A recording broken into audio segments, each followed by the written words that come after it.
Halo Sobat Nona Manis, selamat datang di channel yang selalu menemani kamu dengan cerita-cerita menarik seputar Indonesia. Kali ini kita akan ngobrolin salah satu kota yang penuh sejarah dan keunikan, yaitu Kota Bontang, Kalimantan Timur. Penasaran? Yuk, simak terus video ini dan temukan berbagai fakta menarik tentang Kota Bontang yang mungkin belum kamu tahu. Siap-siap terpesona sama kota yang satu ini hanya di channel Nona Manis. Silahkan tinggalkan jejak di like dan di kolom komentar.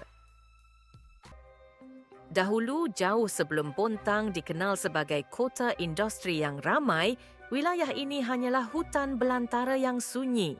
Hanya desir angin yang menyapu dedaunan, gemericik sungai yang mengalir tenang, dan suara binatang liar yang menguasai malam. Hutan-hutan lebat membentang luas, dan di dalamnya berbagai suku Dayak hidup secara nomaden, berpindah dari satu tempat ke tempat lain, mencari kehidupan dari alam yang mereka anggap sebagai ibu sendiri. Namun, kisah Bontang dimulai ketika sekelompok nelayan dari Kesultanan Kutai Kartanegara tiba di sebuah kawasan pesisir di tepi Selat Makassar.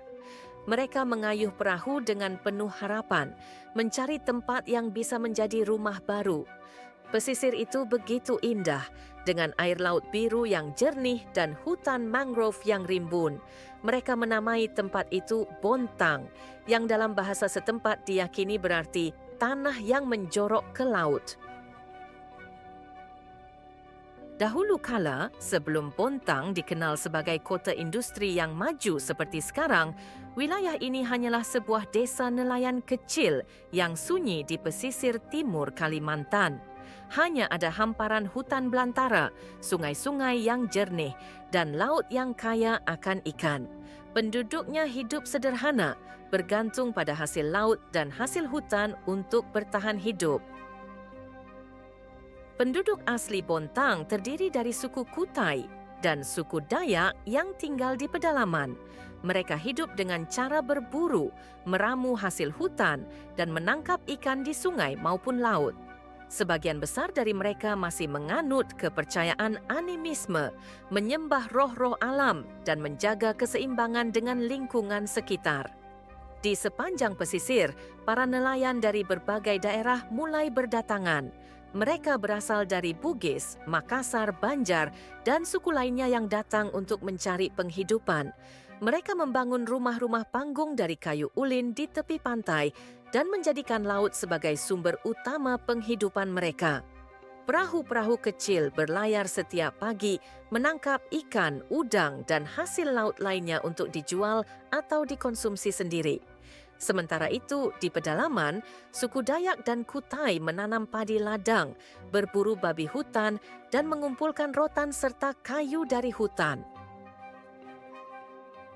Bontang mulai dikenal lebih luas ketika Kesultanan Kutai Kartanegara menguasai wilayah ini.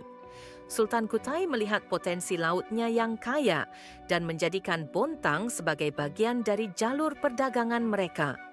Para pedagang dari luar daerah mulai datang, membawa kain, rempah-rempah, dan barang-barang lainnya untuk ditukar dengan hasil laut dan hutan.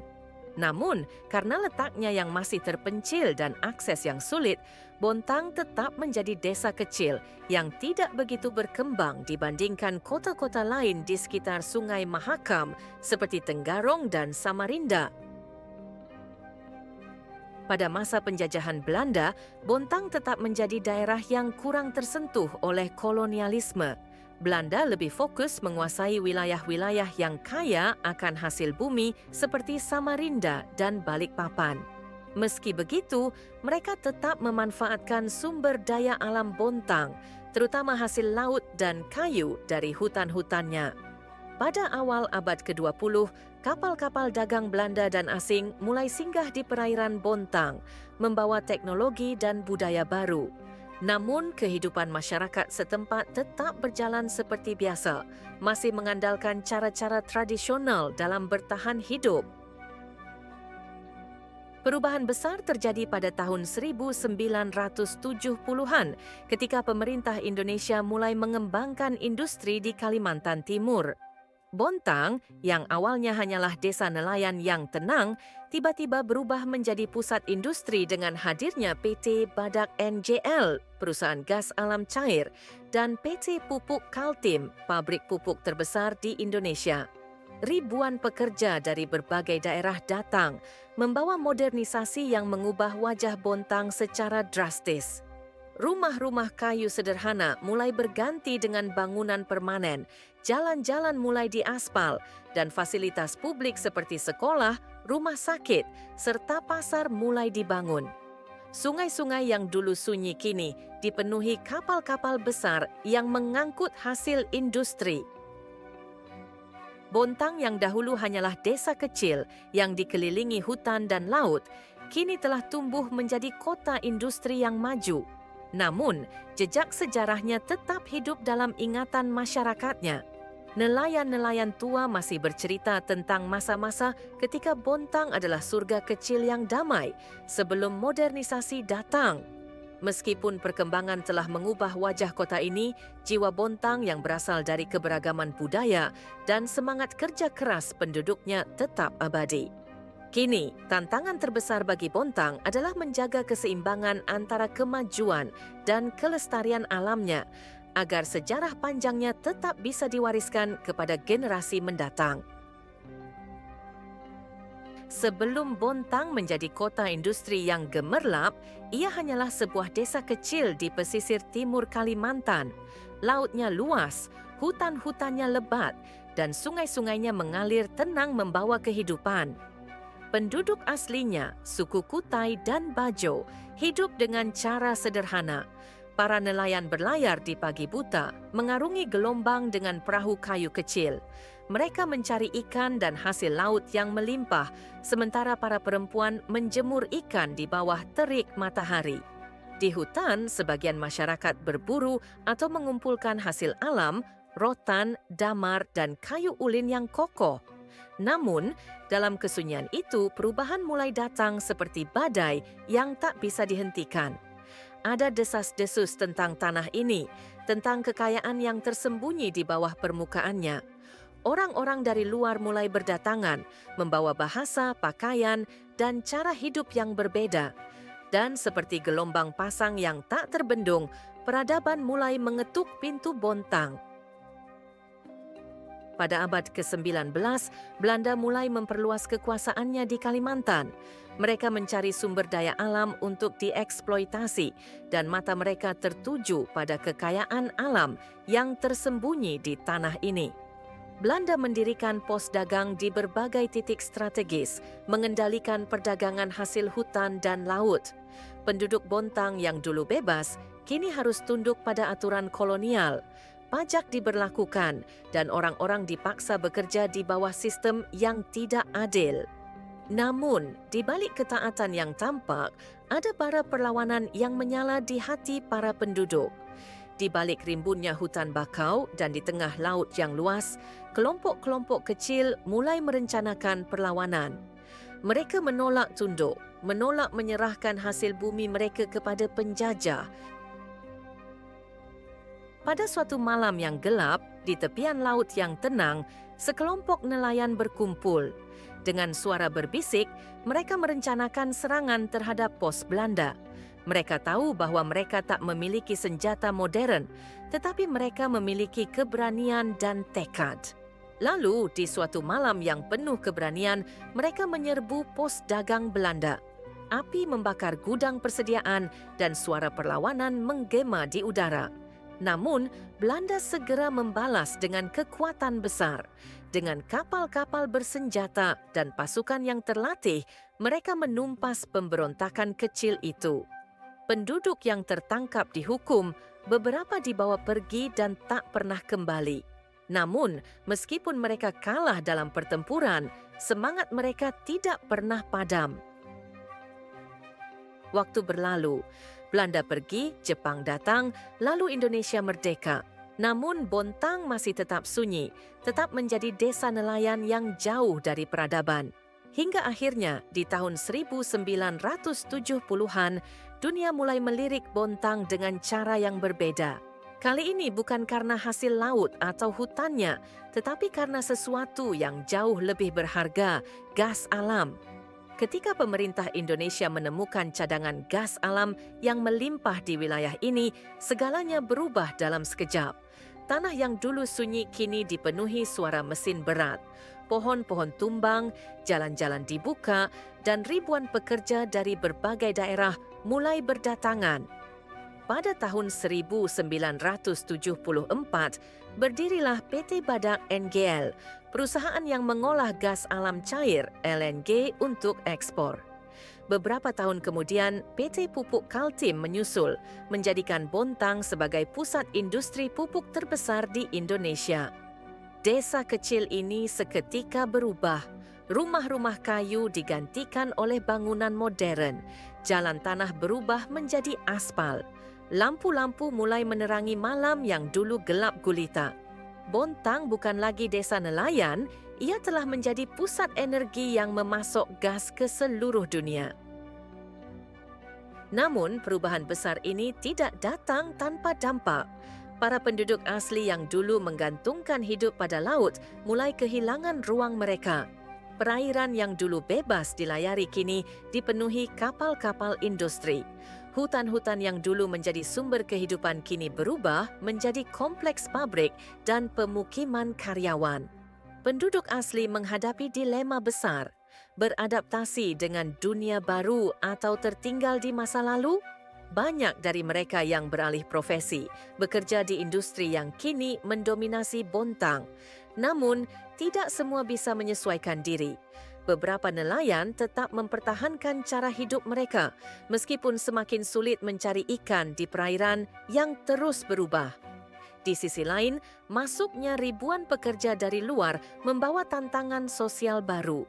Budaya lokal mulai berbaur dengan budaya pendatang. Bahasa, adat, dan kebiasaan mulai berubah. Tidak semua orang bisa menerima perubahan ini dengan mudah. Ada ketegangan, ada gesekan, tetapi juga ada harapan bahwa suatu hari nanti keseimbangan baru akan ditemukan. Kini, Bontang telah tumbuh menjadi kota modern yang tak lagi bisa disebut kecil. Jalan-jalan lebarnya dipenuhi kendaraan, bangunan-bangunan tinggi berdiri megah, dan berbagai fasilitas publik tersedia. Namun, meskipun Bontang telah menjadi pusat industri besar, tantangan baru terus bermunculan. Bagaimana menjaga keseimbangan antara kemajuan dan kelestarian alam? Bagaimana memastikan bahwa industri yang membawa kemakmuran tidak justru menghancurkan lingkungan? Pemerintah dan masyarakat mulai bergerak. Hutan mangrove mulai direhabilitasi, program pelestarian lingkungan mulai dijalankan, dan sektor pariwisata mulai diperkenalkan sebagai alternatif ekonomi. Pulau beras basah dengan pasir putih dan airnya yang jernih menjadi ikon wisata Bontang. Namun di balik semua modernisasi, sejarah tetap hidup. Bontang tidak boleh melupakan bahwa ia berasal dari sebuah desa kecil yang sunyi, yang pernah berjuang melawan penjajah, yang pernah bergolak dalam perubahan besar, dan yang kini berdiri sebagai kota yang penuh harapan. Laut masih berbisik di malam hari, menceritakan kisah masa lalu kepada angin yang berembus.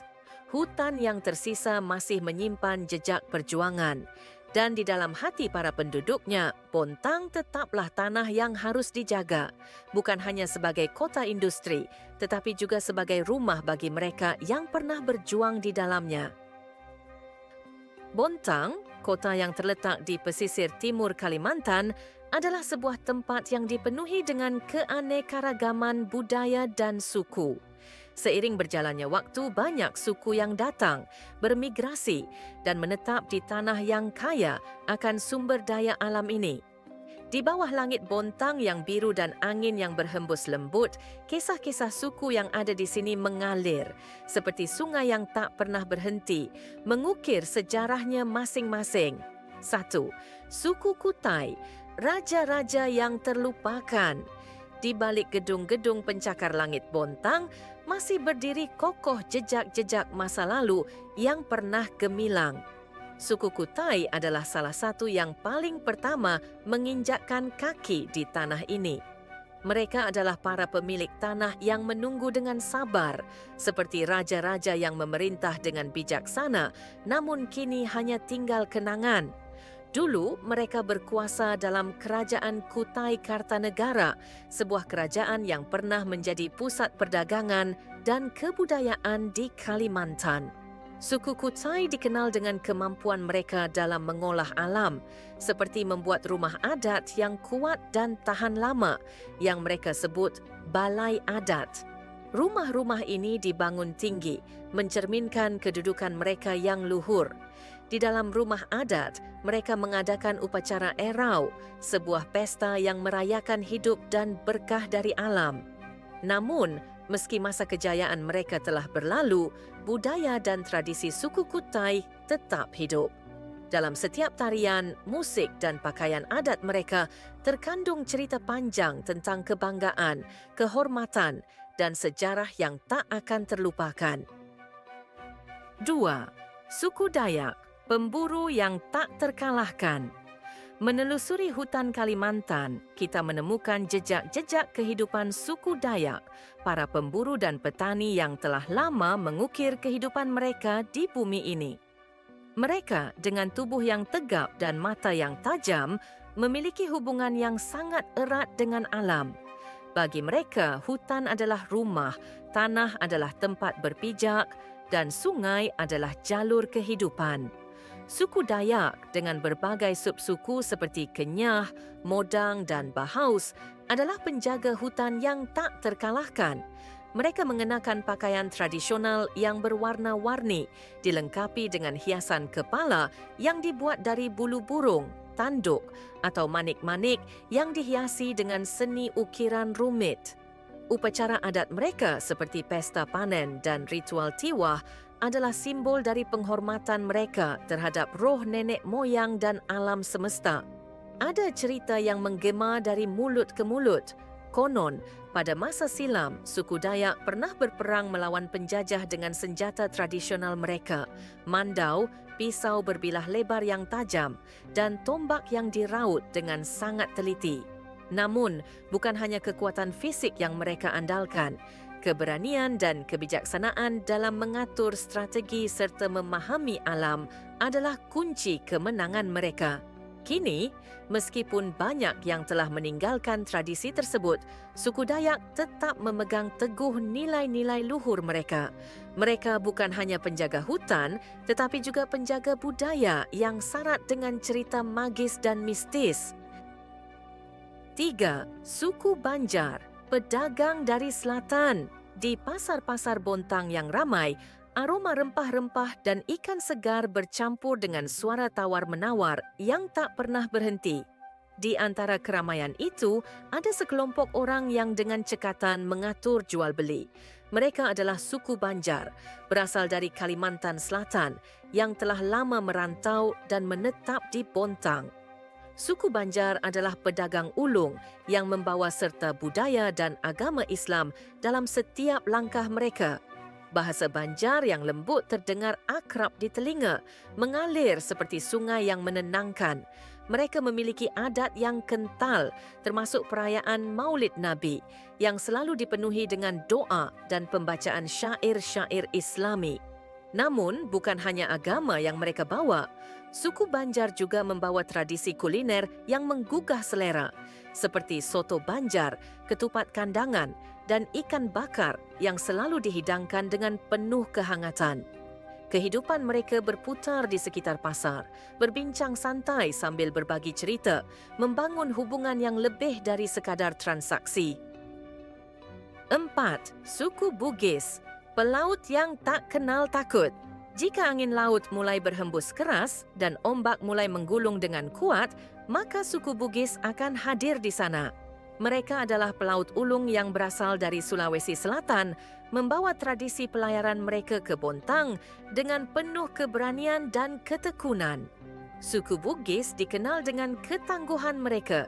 Para lelaki Bugis adalah pelaut yang tak kenal takut, sementara perempuan Bugis dikenal dengan kecerdikan dan ketangguhan dalam menjaga rumah tangga. Mereka memiliki adat siri Napace yang mengajarkan tentang harga diri, kehormatan, dan saling menghormati dalam hubungan sosial. Di pesisir Bontang, suku Bugis membangun perkampungan yang berbentuk kampung nelayan. Mereka mencari nafkah di laut, menjala ikan atau menangkap udang yang melimpah di perairan sekitar. Setiap hari adalah perjuangan, namun mereka menjalani kehidupan dengan penuh semangat. 5. Suku Jawa, transmigrasi yang membangun tanah Bontang.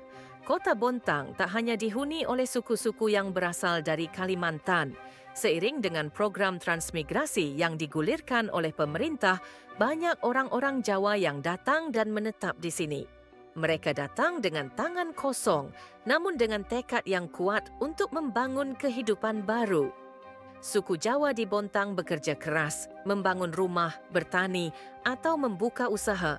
Mereka membawa serta budaya yang sangat kental dengan tradisi dan kepercayaan seperti selametan, grebek, dan wayang kulit.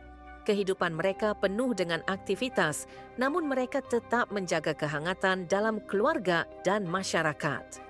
Di setiap sudut Bontang, bisa ditemukan jejak-jejak kebudayaan Jawa, baik itu dalam bentuk kesenian, makanan, ataupun upacara tradisional. Bahasa Jawa yang halus dan penuh sopan santun sering terdengar di antara mereka, melantunkan kata-kata penuh makna. Bontang, sebuah kota yang dihuni oleh beragam suku bangsa, bagaikan mozaik yang penuh warna. Dari suku Kutai yang menyimpan sejarah kerajaan yang agung, hingga suku Dayak yang masih memegang erat tradisi hutan mereka, semuanya menciptakan harmoni yang luar biasa. Masing-masing suku dengan segala cerita dan tradisinya berperan dalam membangun Bontang menjadi kota yang kaya akan budaya dan sejarah. Bontang adalah tempat di mana cerita tentang keberanian, kehormatan dan kebijaksanaan hidup berdampingan, mengalir seperti sungai yang tak pernah berhenti, menuntun generasi demi generasi menuju masa depan yang penuh harapan. Bontang, kota industri di Kalimantan Timur, punya banyak makanan khas yang unik dan lezat. Karena dekat dengan laut, makanan di sini banyak berbasis hasil laut. Berikut beberapa makanan khas Bontang yang terkenal. 1. Gami bawis. Ini salah satu hidangan paling terkenal di Bontang. Gami bawis adalah ikan bawis yang dimasak dengan sambal khas Gami. Sambalnya biasanya pedas dan dimasak di atas cobek tanah liat, mirip dengan cara penyajian ayam penyet.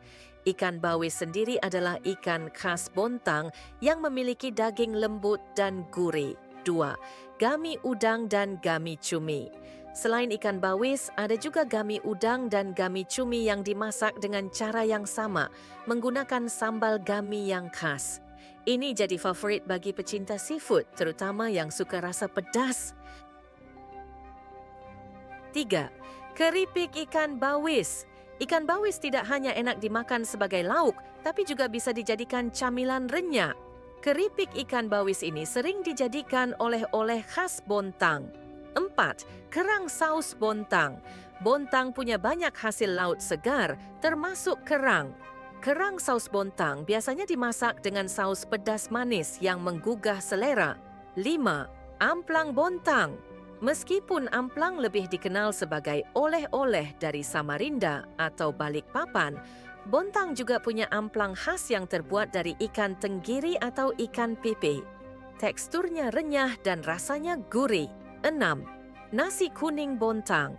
Nasi kuning di Bontang biasanya disajikan dengan lauk khas seperti ikan haruan, gabus, atau ayam suwir, lengkap dengan sambal goreng dan serundeng. 7. Sate payau. Sate payau adalah sate daging rusa yang dulunya cukup populer di Kalimantan, termasuk Bontang. Namun, karena rusa sekarang dilindungi, makanan ini sudah mulai jarang ditemukan. Selain makanan-makanan di atas, ada juga banyak warung makan di Bontang yang menyajikan kuliner khas Kalimantan lainnya, seperti lontong sayur Banjar, soto Banjar, dan aneka olahan seafood. Bontang, kota di Kalimantan Timur yang dikenal sebagai kota industri, ternyata juga punya banyak tempat wisata menarik. Dari wisata alam hingga budaya, berikut beberapa destinasi yang wajib dikunjungi di Bontang. 1. Pulau Beras Basah. Ini adalah ikon wisata Bontang. Pulau kecil ini punya pasir putih halus, air laut yang jernih, dan pemandangan yang eksotis. Cocok banget buat snorkeling, diving, atau sekadar bersantai menikmati keindahan laut. Lokasinya sekitar 40 menit naik speedboat dari Pelabuhan Tanjung Laut atau Pelabuhan Lok Tuan.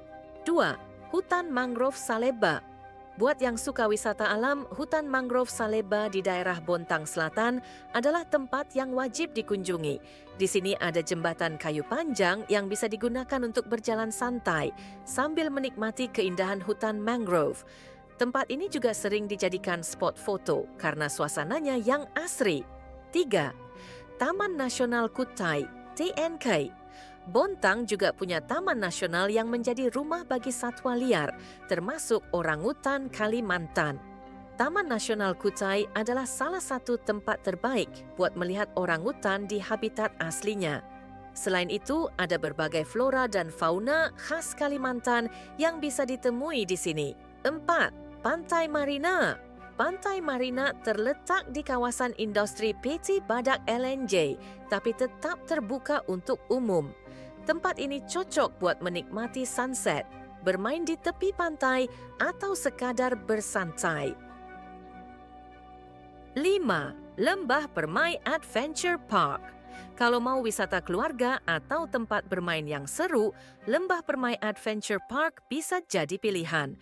Ada berbagai wahana seperti Flying Fox, kolam renang, dan area outbound yang cocok buat anak-anak maupun orang dewasa. 6. Bukit Kusnodo. Bagi pencinta trekking atau yang suka melihat pemandangan dari ketinggian, Bukit Kusnodo adalah tempat yang pas. Dari puncaknya, kamu bisa melihat pemandangan kota Bontang dan laut yang luas. 7. Danau Cinta. Danau ini disebut Danau Cinta karena bentuknya yang menyerupai hati jika dilihat dari udara. Tempat ini sering jadi spot foto karena keunikannya dan suasana alam yang tenang. 8.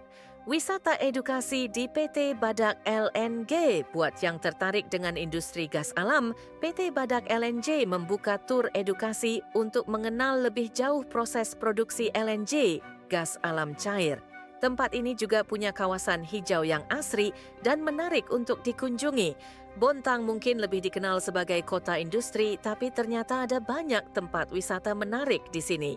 Kamu lebih suka wisata alam atau yang berbau edukasi? Bontang, selain punya tempat wisata alam yang indah, juga punya beberapa lokasi yang dikenal dengan cerita mistisnya. Bagi yang suka cerita horor, berikut beberapa tempat yang dianggap angker di Bontang. 1. Gunung Kusnodo. Gunung Kusnodo bukan hanya tempat wisata untuk trekking, tapi juga dikenal dengan cerita mistisnya. Konon, ada pendaki yang pernah melihat sosok perempuan berbaju putih berdiri di puncak gunung saat malam hari. Beberapa orang juga mengaku mendengar suara-suara aneh dan melihat bayangan hitam bergerak di antara pepohonan. 2. Eks-perumahan karyawan PT Badak. Dulu ada kompleks perumahan karyawan PT Badak yang sekarang sudah tidak berpenghuni. Bangunan-bangunan kosong di sini sering dikaitkan dengan kejadian mistis, seperti suara langkah kaki di rumah kosong, pintu yang tiba-tiba terbuka sendiri, dan penampakan sosok bayangan hitam yang berjalan di lorong-lorong rumah. 3. Hutan Mangrove Saleba. Hutan mangrove ini indah di siang hari, tapi berubah menjadi menyeramkan saat malam. Beberapa warga dan pengunjung mengaku pernah melihat sosok makhluk halus di antara pepohonan, seperti wanita berbaju putih yang tiba-tiba muncul di jembatan kayu atau suara bisikan di tengah keheningan malam. 4.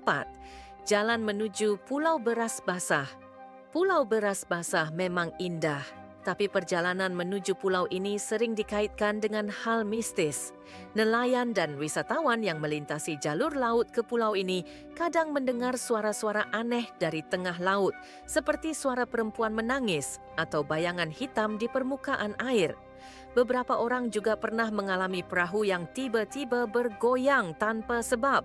5. Bekas asrama di Bontang Lama. Di kawasan Bontang Lama, ada beberapa bangunan tua yang dulu digunakan sebagai asrama. Sekarang, tempat ini terbengkalai dan sering dikaitkan dengan cerita horor.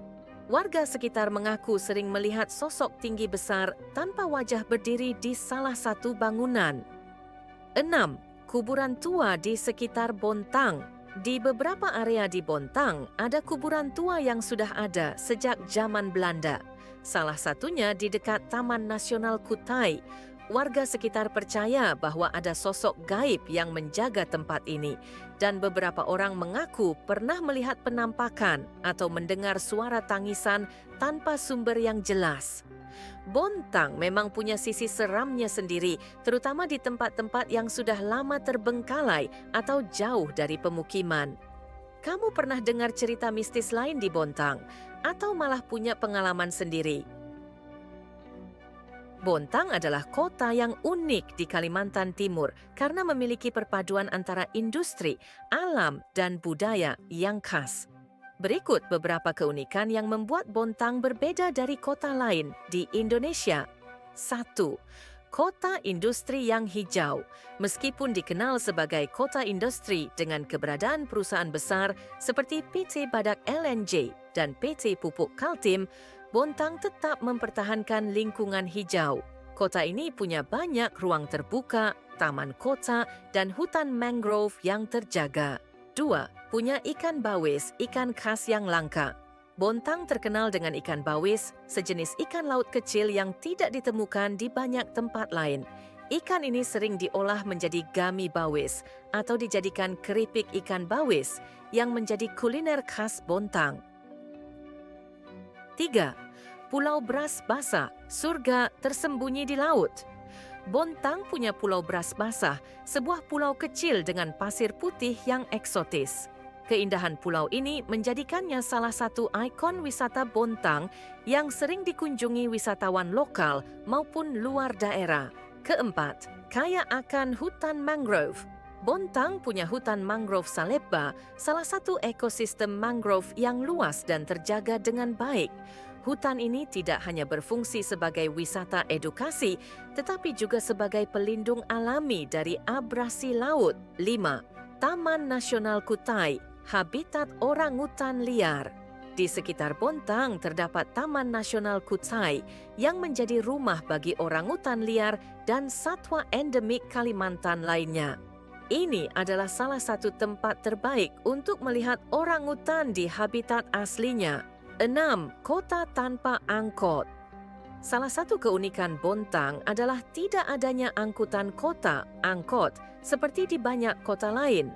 Transportasi umum di sini lebih banyak menggunakan ojek dan kendaraan pribadi. 7. Keberagaman budaya dan masyarakat. Bontang adalah kota dengan penduduk yang berasal dari berbagai suku dan daerah, seperti Dayak, Banjar, Bugis, Jawa, dan Kutai. Keberagaman ini membuat budaya dan kuliner di Bontang sangat variatif. 8. Memiliki sejarah mistis yang menarik. Bontang juga punya banyak tempat yang dikenal angker, seperti Gunung Kusnodo dan bekas perumahan karyawan PT Badak. Cerita-cerita mistis ini menambah daya tarik tersendiri bagi yang suka wisata horor. Bontang bukan sekadar kota industri, tapi juga punya kekayaan, alam, budaya, dan kuliner yang khas. Dari hutan mangrove hingga pulau eksotis, dari ikan bawis hingga kuliner gami, semua itu menjadikan Bontang unik dan menarik untuk dikunjungi. Jika kalian tertarik dengan cerita sejarah dan budaya lainnya, jangan lupa untuk subscribe dan aktifkan lonceng notifikasi agar tidak ketinggalan video menarik lainnya. Terima kasih sudah menonton, sampai jumpa di video berikutnya.